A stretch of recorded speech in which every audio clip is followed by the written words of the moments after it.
Good morning students, NRP school की online क्लासों में आपका स्वागत है।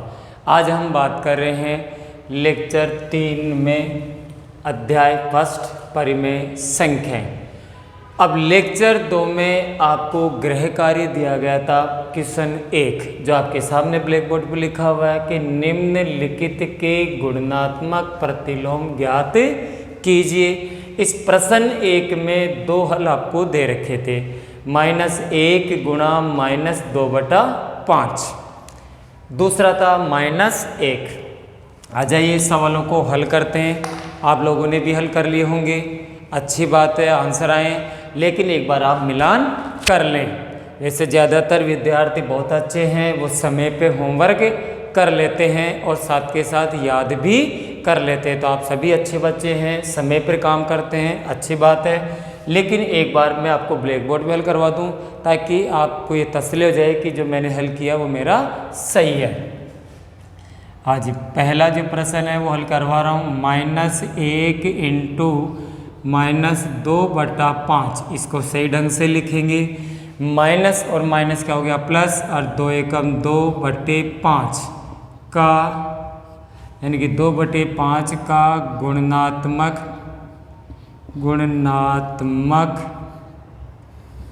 प्रतिलोम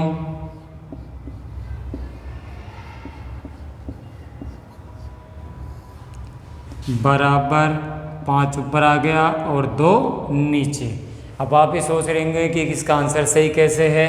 तो जो प्रश्न आपको दे रखा है गुणात्मक प्रतिलोम से आप गुणा करेंगे। 5 दूनी 10, 5 दूनी 10, और 10 से 10 कितनी बार गया, एक बार। तो जब प्लस का एक आंसर आ जाए तो इसका मतलब आपका आंसर सही है। दूसरा प्रश्न है -1 का गुणात्मक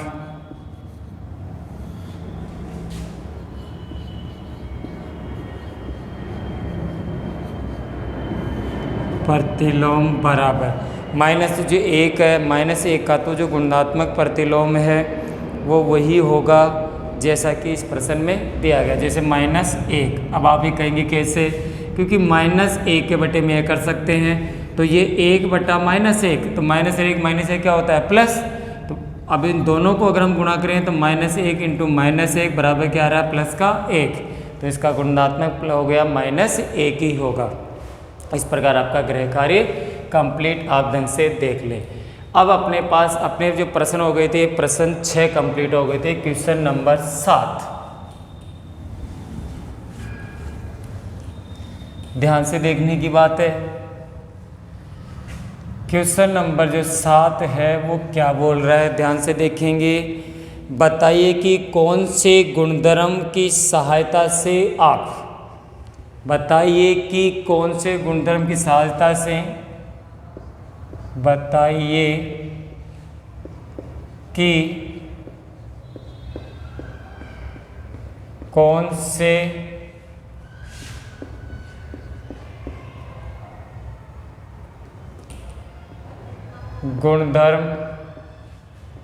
की सहायता से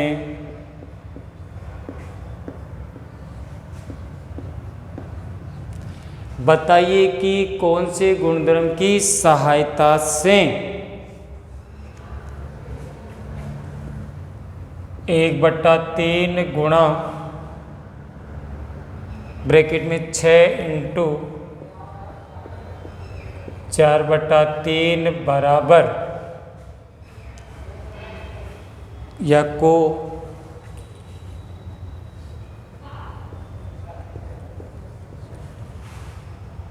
1/3 इंटू 6 गुणा 4/3 गुणा 4/3 के रूप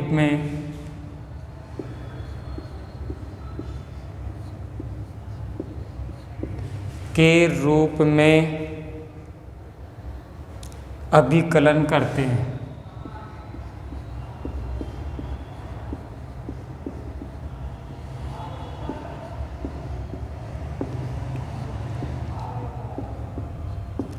सिर्फ गुणधर्म का नाम बताना है। किसका नाम बताना है? सिर्फ गुणधर्म का नाम बताना है कि इस वाले प्रश्न में कौन से गुणधर्म का प्रयोग हो रहा है, कौन से गुणधर्म का प्रयोग हो रहा है। देखिए पहले 1/3 बाहर था, ब्रैकेट में था 6 × 4/3। अब यहाँ पर क्या कर रहे हैं, अगर हम गुणा में क्रम चेंज करते हैं, क्या चेंज करते हैं, जैसे एक नियम होता है इसमें, जैसे a × b × c। यदि हम ऐसा करते हैं कि a × b ब्रैकेट c, तो अंतर कुछ नहीं होता, सिर्फ क्या कर दिया हमने, क्रम चेंज कर दिया। पहले हमने प्रथम संख्या को बाहर रखा, द्वितीय और तृतीय संख्या को गुणा किया, फिर द्वितीय और तृतीय संख्या का जो गुणनफल है वो किससे गुणा हो रहा है, पहली संख्या से। यहाँ पर हमने क्या कर दिया, पहली और द्वितीय को गुणा कर दिया। इसके गुणा से हम किसको गुणा कर रहे हैं, तीसरी संख्या से। तो इनके जो आंसर है उनमें कोई फर्क नहीं पड़ता। जैसे 2 × 3 × मान लीजिए 4 है, अब हम इन दोनों को गुणा करते हैं। इधर हमने कर लिया 2 × 3 ब्रैकेट के बाद 4 ले लिया, तो 2 का तो 2 × 4 = 12 और 12 दूनी 24। ऐसे इधर कर लीजिए 3 दूनी 6 × 4 तो 6 चौक 24। तो इनके आंसर में कोई फर्क नहीं पड़ता, लेकिन हमने गुणा का क्रम चेंज कर दिया। तो ये नियम कहलाता है। जो इसका आंसर पूछ रहा है वो आंसर ये कह रहा है कि सहचारिता का नियम। कौन सा नियम?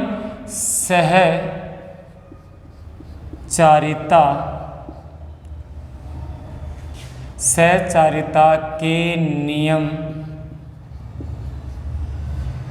से। इसमें कौन सा नियम लागू हो रहा है? सहचारिता का नियम लागू हो रहा है। ध्यान से देखेंगे, प्रश्न सिर्फ ये पूछा है, हल नहीं पूछा है। प्रश्न ये था कि कौन से गुणधर्म की सहायता से, कौन से गुणधर्म की सहायता से आप इसको देख कर ये बताओगे कि इसमें कौन सा गुणधर्म लागू हो रहा है। तो इसमें सहचारिता के नियम से। कौन से नियम से? सहचारिता के नियम से। अब प्रश्न नंबर जो 8 है वह है, क्या -1 सही 1/8। क्वेश्चन नंबर 8 है, क्या -1 सही 1/8, क्या -1 सही 1/8 का गुणात्मक प्रतिलोम का गुणात्मक प्रतिलोम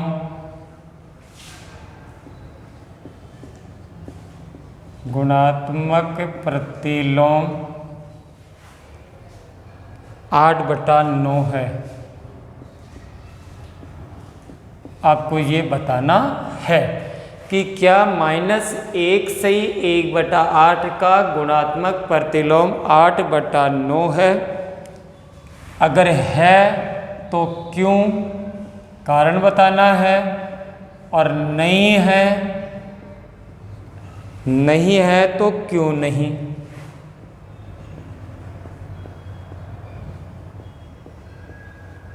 ये आपको ध्यान से देखना है भाई, नहीं है क्यों नहीं है। दो चीज़ आपके सामने है, दोनों ही चीज़ पूछा है कि ये इसका गुणात्मक प्रतिलोम है या नहीं है। अब सबसे पहले तो इस सवाल को हल करने का तरीका ध्यान से देखेंगे। -1 सही 1/8 या बराबर लगा दो, माइनस का माइनस, 8 एकम 8 और 1 9, 9/8 का गुणात्मक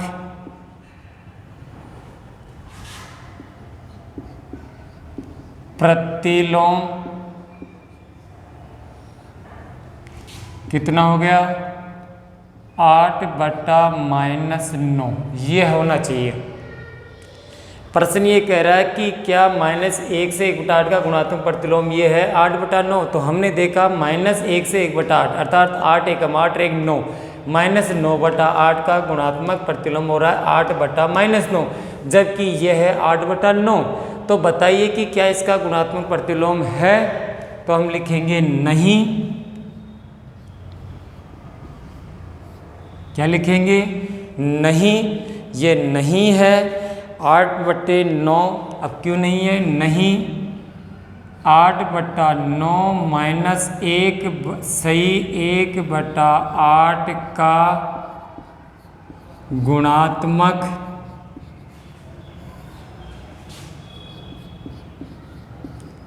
प्रतिलोम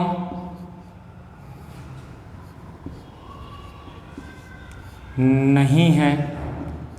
अब नहीं है, अब क्यों नहीं है? हम इसको गुणा करके देख लेते हैं। क्या करके देख लेते हैं? गुणा करके जांच करें। अब कारण मैं आपके सामने बता रहा हूं कि क्यों नहीं है। देखिए आप 8/9 को गुणा करेंगे माइनस 1 सही 1/8 से।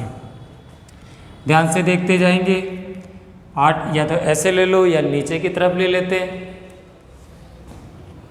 8/9 इंटू माइनस 8 एकम 8 एक 9/8। हाँ जी, 9/8 72 माइनस के और नीचे 9/8 72, तो इसका आंसर आ रहा है -1। अब -1 किसके बराबर नहीं है? प्लस के 1 के, क्योंकि गुणनात्मक प्रतिलोम का गुणनफल हमेशा क्या होता है? प्लस का 1 होता है। क्या होता है? प्लस का 1। लेकिन इसमें आंसर क्या आ रहा है? -1। इस वजह से ये है इसका गुणात्मक प्रतिलोम नहीं है। -1 से 1/8 का गुणात्मक प्रतिलोम कितना हो रहा है? 8/-9 ये होना चाहिए था, लेकिन हुआ नहीं। प्रश्न कंप्लीट 7वां। ऐसे 8वां कंप्लीट प्रश्न पूछा है कि क्या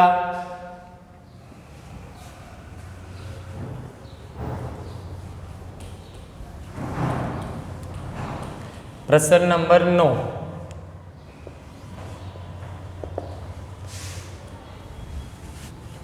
प्रश्न नंबर 9, क्या 3 सही 1/3 3 सही 1/3 का गुणात्मक प्रतिलोम गुणात्मक प्रतिलोम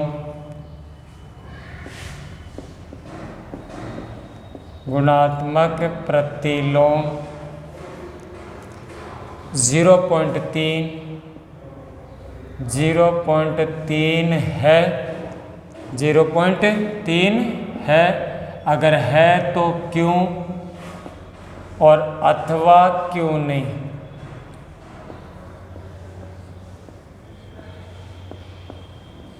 क्यों नहीं?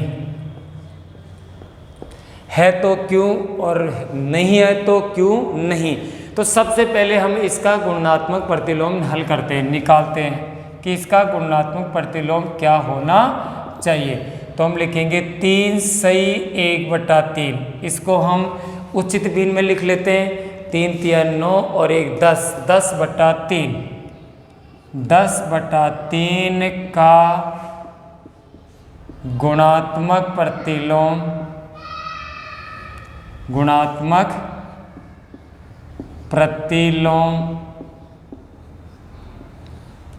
बराबर 3/10, या हम इसको यूं भी लिख सकते हैं 0.3 है। ये होना चाहिए। 3/10 लिख सकते हैं या 0.3 भी लिख सकते हैं। तो इसका मतलब ये सही है, तो हम लिखेंगे हाँ। क्या लिखेंगे? हाँ, ये सही कह रहा है। हाँ, 3 सही 1/3 का गुणात्मक प्रतिलोम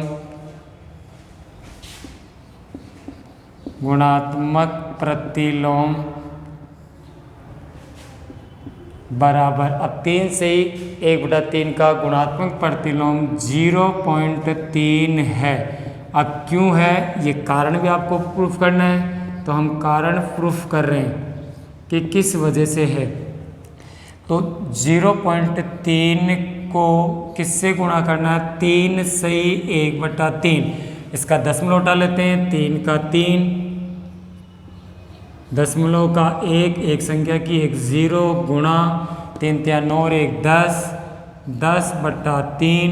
तो तो बराबर आपके 10 दिया 30/30 बराबर आ गया 1। इस वजह से इसका गुणात्मक प्रतिलोम है। हो गया क्वेश्चन नंबर 9। अब इस प्रकार एक्सरसाइज 1.1 कंप्लीट हुई। कौन सी एक्सरसाइज कंप्लीट हुई? एक्सरसाइज 1.1। अब हम इसी के साथ इसकी एक्सरसाइज 1.2 हल करेंगे। हाँ जी, 1.2 एक्सरसाइज 1.1 कंप्लीट हुई, क्योंकि आगे के जो दोनों प्रश्न हैं वो न्यूमेरिकल टाइप के हैं। हाँ जी, इसके बाद में इसके प्रश्न वाली जो 1.2 थी उसका क्वेश्चन नंबर 1। पहला प्रश्न पूछ रहा है, निम्नलिखित संख्याओं को संख्या रेखा पर निरूपित कीजिए। पहला प्रश्न है, निम्नलिखित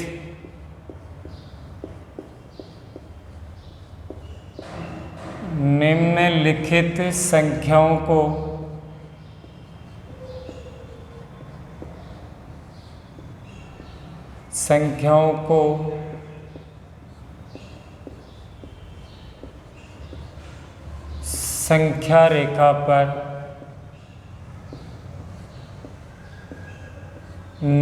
संख्या रेखा पर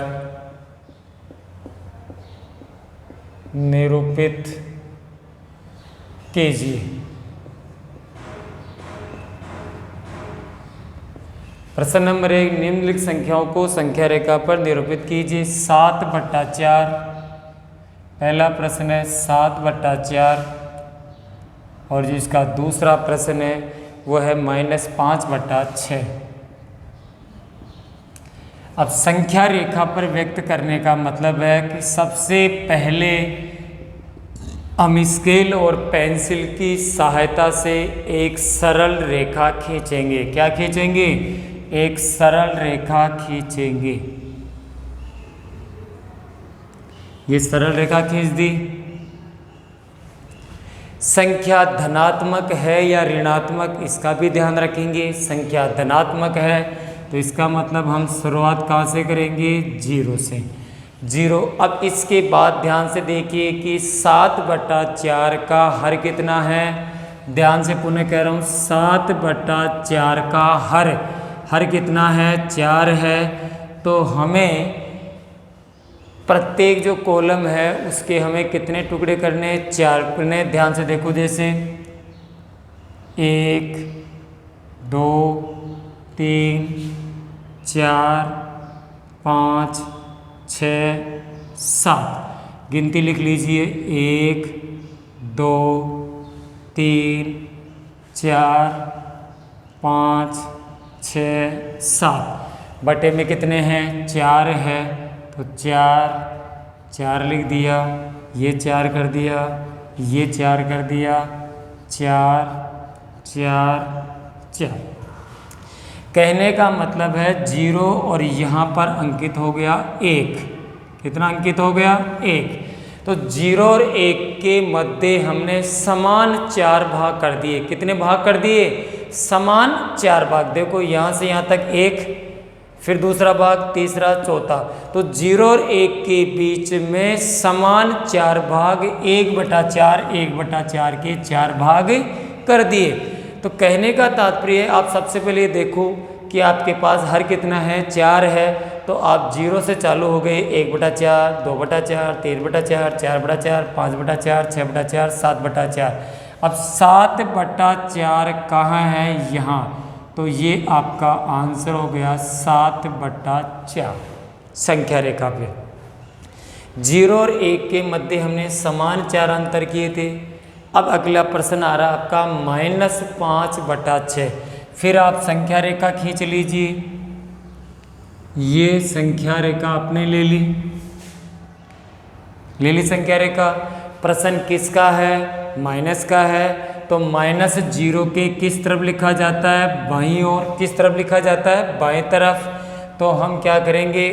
गिनती लिखना शुरू कर देंगे, जैसे 1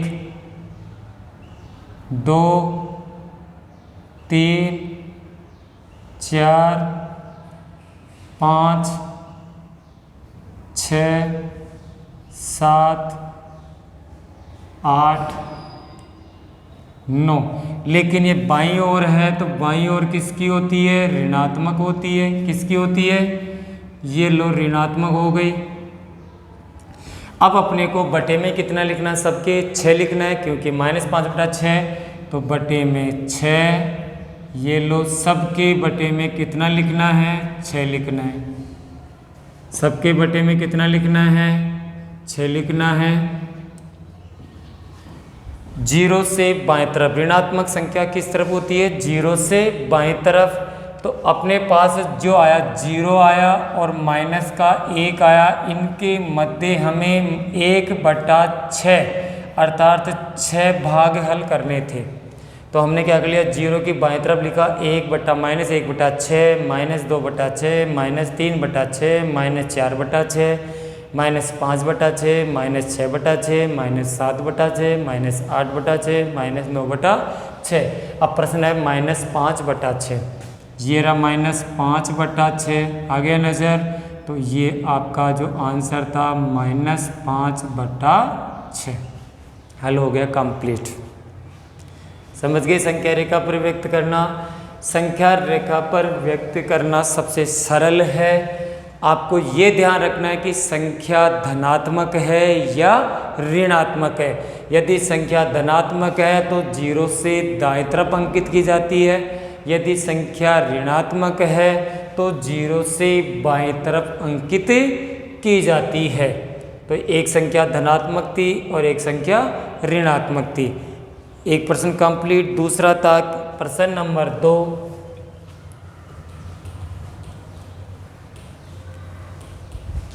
क्वेश्चन नंबर 2 देखिए।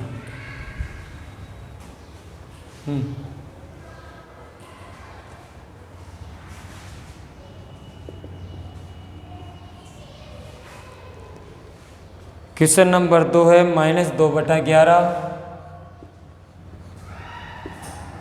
एक तो ये पूछ रहा आपसे -5/11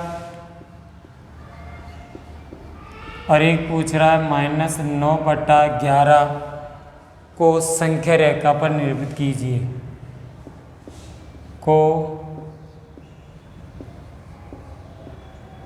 संख्या रेखा पर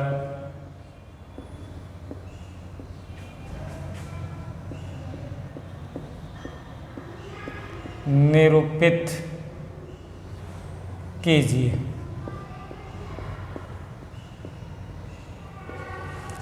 तो निरूपित करने का तरीका वही है जैसा अभी आपको प्रश्न नंबर 1 समझाया था। सबसे पहले एक सरल रेखा स्केल और पेंसिल की सहायता से, ये एक सरल रेखा खींच रहा हूँ मैं, हो गई सरल रेखा।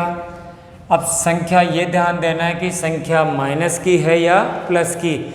यदि संख्या माइनस की है तो 0 से बाएं तरफ होगी, तो हम 0 यहाँ पर अंकित करेंगे। अब बाईं ओर, कौन सी ओर? बाईं तरफ हम ऋणात्मक संख्याएं अंकित करेंगे। तो बाईं तरफ संख्याएं अंकित करते जाइए। -1, -2, -3, -4, -5, -6, -7, ये समान दूरी पर होंगे। -8, -9, -10। अब इनका हर कितना है? 11 है। तो इनके बटे में 11 रखते हुए जाएंगे। ये लोग सबके बटे में 11। इस प्रकार आपके पास ये संख्या रेखा पर संख्याएं व्यक्त हो जाएगी। संख्याएं लिखना आसान है। ये आपकी संख्याएं लिख दी गई। फिर पुनः बोल रहा हूँ, अगर ध्यान से देखना है, सबसे पहले स्केल और पेंसिल की सहायता से एक सरल रेखा खींचनी है। उसके बाद आपको ये देखना है कि दिए गए प्रश्न में जो संख्या आपकी धनात्मक है या ऋणात्मक है। यदि संख्याएं माइनस की है तो आपको 0 से बाईं तरफ लिखना है, और संख्याएं अगर प्लस की है तो 0 से दाईं तरफ लिखना है। संख्याएं सभी माइनस की थी, इसीलिए हमने बाईं तरफ लिखा। तो 0 से हमने -1/11, -2/11, -3/11, 4/11, -5/11, -6/11, -7/11, -8/11, -9/11, -10/11। पहला प्रश्न पूछा है -2/11, ये आपके पास। दूसरी संख्या पूछिए -5/11। तीसरी संख्या पूछिए -9/11। ये आपके सवाल हो गए, समझ गए कंप्लीट। पहला प्रश्न कंप्लीट हो गया। माइनस या लिखना चाहो तो आप लिख सकते हैं -2/11, लिखना चाहे तो -5/11 और -9/11। इस प्रकार आपके संख्या रेखा पर व्यक्त हुए। हो गए संख्या रेखा पर व्यक्त। अब आपको मैं घर से जो होमवर्क दे रहा हूँ ध्यान से देखेंगे कि आपको इनको संख्या रेखा पर कैसे व्यक्त करना है। एक बार इसे आप नोट कर सकते हैं।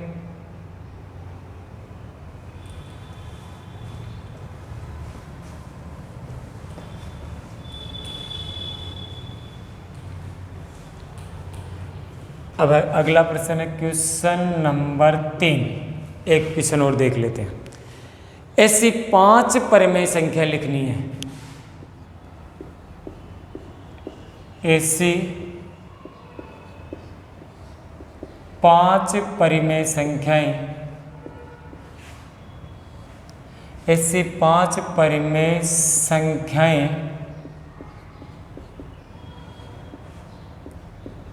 लिखिए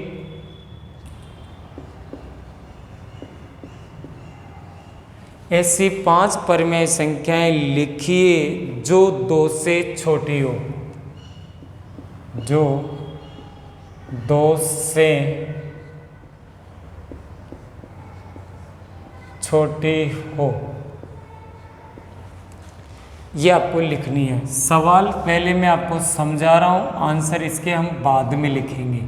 कैसे, आप एक संख्या रेखा से समझिए सवाल को।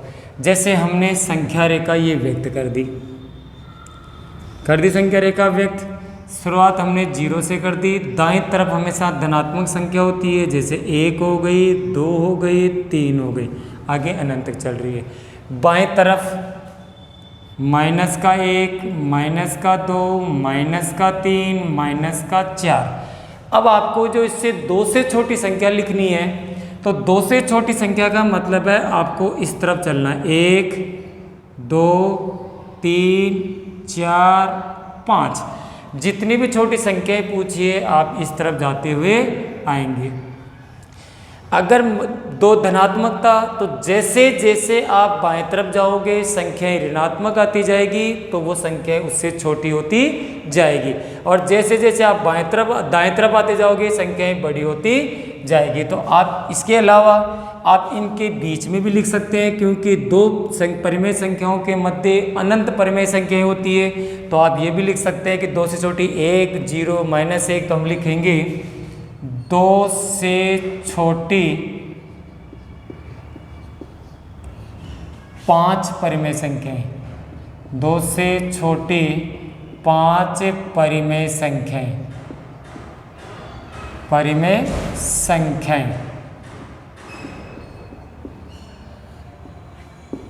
ये लो, क्या लिखा हमने, जैसे 1, 0, -1, -2, -3, आगे अनंत हो सकती है। हम ये भी लिख सकते हैं 0, 1 भी आ सकता है, 1/2 माइनस का भी आ सकता है, 1/2 प्लस का भी आ सकता है। ऐसे विभिन्न प्रकार की अनंत संख्याएं होती है। तो आपका ये प्रश्न नंबर 3 कंप्लीट हुआ। अब मैं आपको गृह कार्य में सिर्फ एक प्रश्न दे रहा हूँ, ध्यान से देखेंगे। गृह कार्य,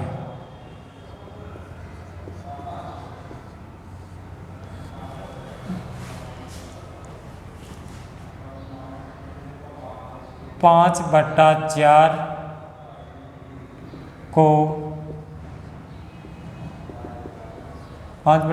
को संख्या रेखा पर व्यक्त कीजिए।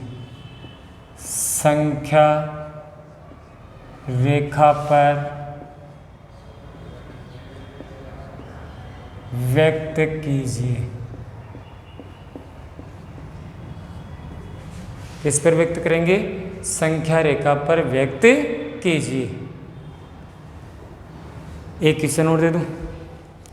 हाँ जी, और एक क्वेश्चन छोटा सा और है।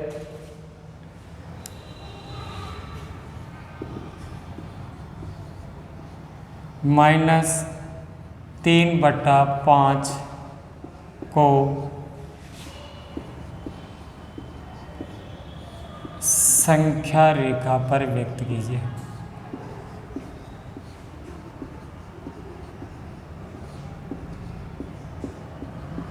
दोनों ही प्रकार के प्रश्न दे दिए गए हैं, एक धनात्मक और एक ऋणात्मक। दोनों को आपको संख्या रेखा पर व्यक्त करना है। ये गृह कार्य की कॉपी में हल करना है, पेंसिल और स्केल की सहायता से हल करना है। धन्यवाद।